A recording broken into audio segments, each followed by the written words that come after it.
Are you ready, kids? Aye, aye, Captain! I can't hear you! Aye, aye, Captain! Oh!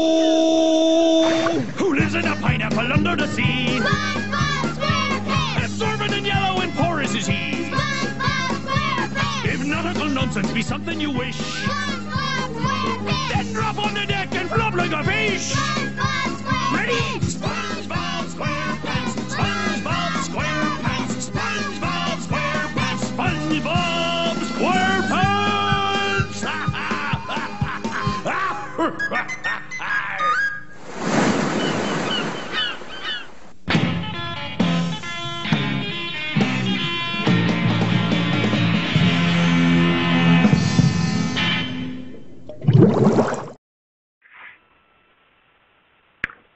SpongeBob. Why in the world did I choose SpongeBob? Well, I was sitting with my daughter watching, of course, SpongeBob on Nickelodeon, and it had an episode, and what happened was Mr. Krabs, in his love for money, was trying his hardest to get SpongeBob to give him 1 penny that Mr. Krabs believed that SpongeBob had picked up off the ground. And this episode ended with Mr. Krabs doing, throughout the episode, he had done so many different things, so many different ploys to try to get that penny out of SpongeBob.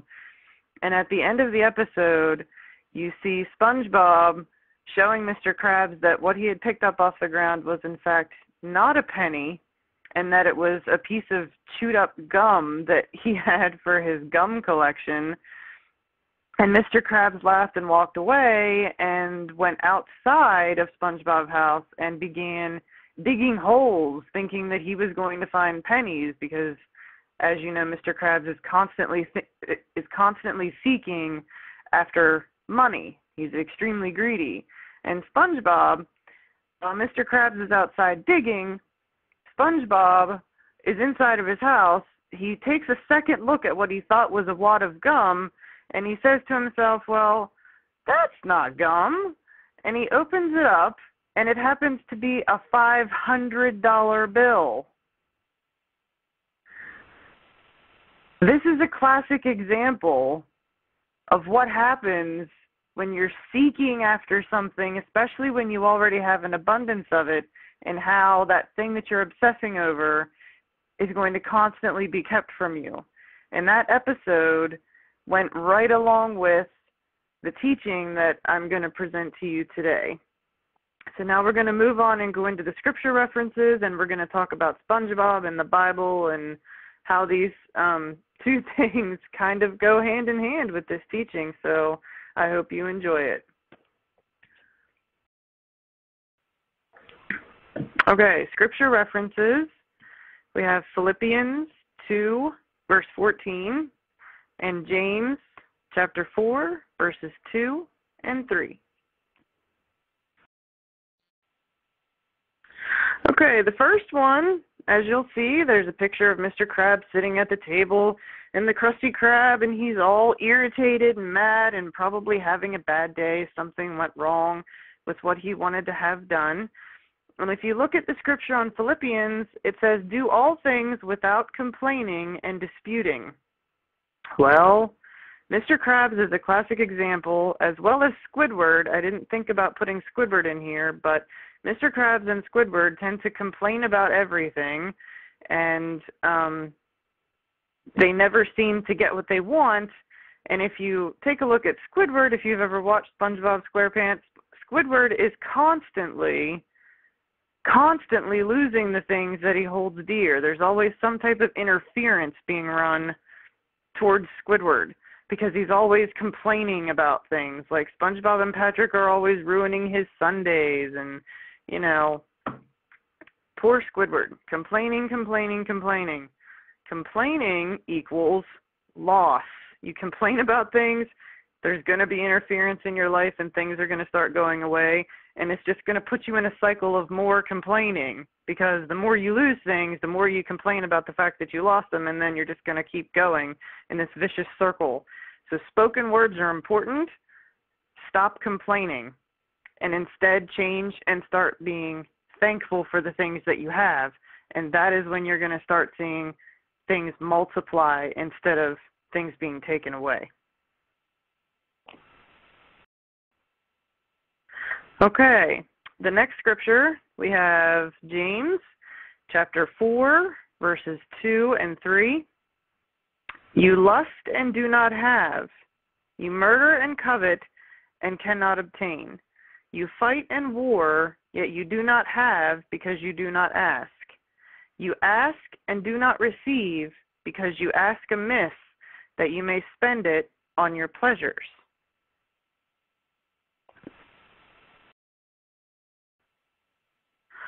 Okay, you lust and do not have. I think this picture is pretty explanatory about what it means to lust after something and not quite be able to get your hand on it. You can see by looking at this picture, Mr. Krabs has an abundance of money already, and he is greedy, loves his money, yet what is he constantly seeking after? Money. And when he's seeking after money, it's always kept just from within his grasp. It's like he can see it. It's right there in front of him, but no matter how hard he tries, he cannot get his hands on that thing that he is obsessing over. To lust after something is obsessing over something. And the longer you do that, the longer you're going to be kept away from it. So you need to relinquish that control problem that you have with obsessing over something, especially if you already have an abundance of that thing. And when God feels it's time to give you that thing that you're currently obsessing over, He will give it to you if it's right for your life. So let it go, drop the obsession, stop lusting after things, and see if you don't start receiving things. Okay, moving on. Ooh, plankton. We all know what plankton does. He is constantly seeking after that Krabby Patty recipe. But he's always mad. He's always in a bad mood. So what does the next part of this scripture in James say? It says, you murder and covet and cannot obtain. You fight and war. Okay, to murder in the Bible means two things. That you physically take the life of another person, and that you act out against people in anger. To murder someone is to act against that person in anger, in a rageful manner. To covet means that you want something with envy. And when you do those two things, you cannot obtain. Plankton is a classic example of this. He's constantly angry at Mr. Krabs and Spongebob because they have what he's coveting. He wants that Krabby Patty recipe. He's jealous, and he wants it for himself, and he will do whatever he can to get it. Plankton is a classic example of murdering with anger and coveting. He covets that Krabby Patty recipe. And then what does that being angry and coveting do?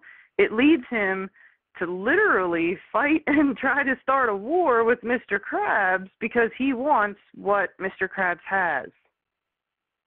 So when you're doing these things, when you're acting like plankton, you're never going to get what you think you want.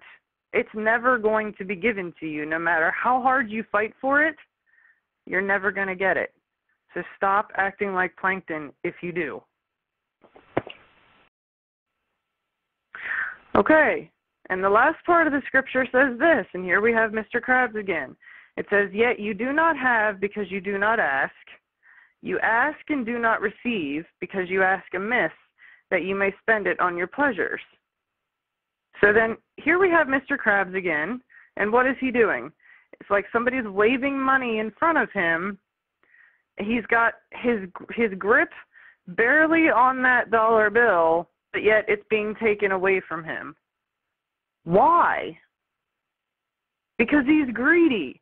When you're greedy, no matter what you do, you're going to wind up losing those things that you have. Because no matter how hard you try to present yourself as not being greedy, if you have a greedy heart, you're going to do some pretty backhanded things, just like Mr. Krabs does, to get your hands on that thing that you want. And in Mr. Krabs' case, it's money. Think about all the things Mr. Krabs has done in all the episodes of Spongebob just to get his hands on money. They're pretty backhanded and pretty slimy, if you ask me.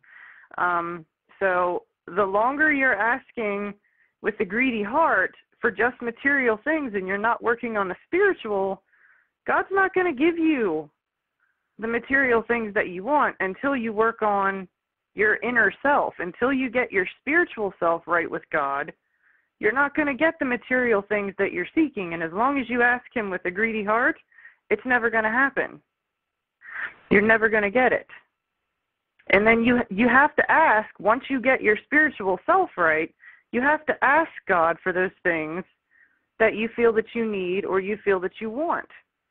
And if you're right with Him and doing right by Him, then He will give them to you, and you won't have to worry about being like Mr. Krabs, having that thing that you desire the most being just kept out of your grasp because you're not doing what's right by God. Okay? So think about these things. So these are the things that I want you to remember. SpongeBob can teach you a lot if you just think about how these characters interact with each other. You'll learn quite a bit just from watching this cartoon. Okay, so remember these things. Number one, don't spend your life like Plankton, complaining, arguing, fighting, coveting, and being rude and warring with other people because they have something that you want. Being jealous of other people is no happy way to live. Number two, don't spend your life like Mr. Krabs, constantly seeking after the one thing you already have an abundance of. Okay? And number three, don't spend your life in envy, coveting what others have, as I said with Plankton. That's no way to live. If you spend your life constantly focusing on what other people have, then it's going to make your perspective be, well, why don't I have it? And all of your focus is going to be on what you don't have rather than what you do have. And you're not going to be able to be thankful for anything that you already have. And the goal is to get you to be thankful for those things which you have, because gratitude is how you multiply what you have. Greed and envy and coveting is how you lose what you have. You've got to get yourself out of this vicious cycle of envying, of coveting, of constantly wanting what other people have and focusing on what you don't. Who cares what other people have? Each person has a separate path in this life that they're supposed to follow. Your path is not the same as someone else's. So don't waste your time being jealous of them. It's fruitless, and it will produce absolutely nothing, and it will produce loss in your life. Okay, number 4, ask God for those things you need, spiritual and material. You have to ask for it. This is why spoken words are so important. When you ask out loud for something, when you have that intimate relationship with God and you talk to God on a regular basis, in prayer or just throughout your day, if you talk to God, prayer in the Bible means a face-to-face relationship with God. Now, how do you have a face-to-face relationship with someone? You don't just stare at them and try to communicate with like telepathy if you're sitting in front of your best friend. No, you're going to open your mouth and speak. That's the same thing that you need to do with God. You need to have a face-to-face intimate relationship with Him. Okay? And once you do that, then He's going to work with you to get the spiritual aspects of yourself right. And once you're spiritually correct in the sight of God, although you may not be perfect, but at least you're doing all things trying to be obedient to what he has asked you to do. You're doing everything you can to stay within his will for your life and doing right by your family and the people in your life, then you're automatically going to receive those